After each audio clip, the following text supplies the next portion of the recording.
अस्सलाम वालेकुम नाजरीन, मैं आबिदा बेगम आप सबका अपने चैनल पर इस्तकबाल करती हूँ। उम्मीद है आप सब लोग खैरियत से होंगे। तो चलिए वक्त ज़ाय ना करते हुए चलते हैं अपने वीडियो की तरफ। बिस्मिल्लाहिर्रहमानिर्रहीम। देखिए नाजरीन, तख्ती नंबर 5 हुरूफ लीन। लीन का मतलब होता है नर्म, यानी कि नरमी से पढ़े जाने वाले हुरूफ। हुरूफ लीन 2 हैं, जैसे हुरूफ मद्दा थे 3, ऐसे ही ये हुरूफ लीन है 2। हुरूफ लीन 2 हैं वाव या। वाव साकिन से पहले ज़बर हो या साकिन से पहले ज़बर हो, यानी इसके अंदर आपको दोनों हुरूफ से पहले ज़बर ही नज़र आएगा। इन दो हुरूफों को नरम आवाज़ के साथ जल्द अदा करें। हुरूफ लीन ही मारूफ आवाज़ से पढ़े जाते हैं।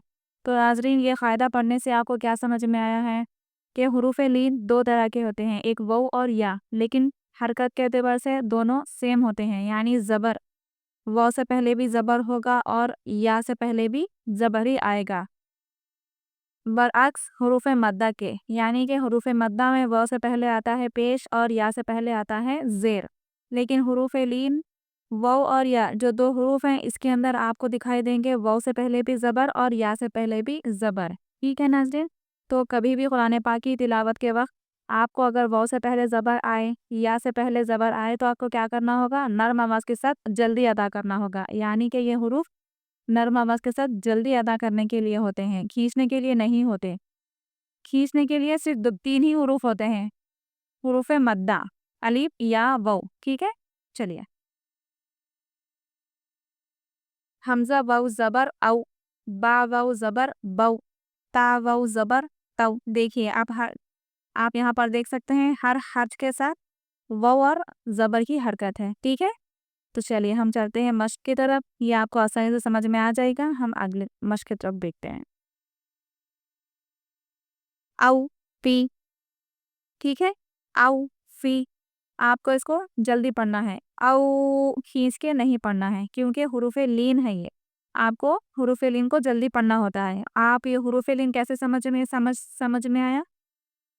वाव से पहले कभी भी इसमें क्या होगा? ज़बर आएगा। ठीक है? हमज़ा वाव ज़बर औ, फा ज़ेर फी, औ फी। हौला, सौमु, सौफ़ा, कौ, तारा, सा ज़ुबान दोनों दाँतों के दरमियान रखते हुए कौ, सारा, शरौहु, शरौहु, रा पूरा वा से पढ़ेंगे। या कौमी, या कौमी, मौऊदतु, मौऊदतु। देखिए नाज़रीन, या कौमी में आप या क्यों खींच रहे हैं? क्योंकि या के ऊपर खड़ा ज़बर अलिफ मद्दा के बराबर है, इसलिए आपको इसको खींच के पढ़ना है। और कौ आप जल्दी पढ़ रहे हैं, इसमें कन्फ्यूज़ ना हो कि ये वाव वाव मद्दा है या वाव लीन। हुरूफ मद्दा का वाव और हुरूफ लीन का वाव समझने के लिए बस हरकत का फ़र्क समझिए आप। हुरूफ लीन में वाव से पहले हमेशा क्या आएगा? ज़बर आएगा, और हुरूफ मद्दा में हमेशा वाव से पहले क्या आएगा? पेश आएगा। तो ये एक ही हरकत की वजह से आप समझ सकते हैं कि यह वाव साकिन है, वाव मद्दा का है, या फिर वाव लीन है। ठीक है? तो ठीक है नाज़रीन, इसको अच्छे से समझ लीजिए, मश्क कीजिए, बार-बार पढ़ते रहिए, इंशाअल्लाह आपको ज़रूर समझ में आ जाएगा। तो फिर हम मिलते हैं अपनी अगली वीडियो में, तब तक के लिए अल्लाह हाफ़िज़।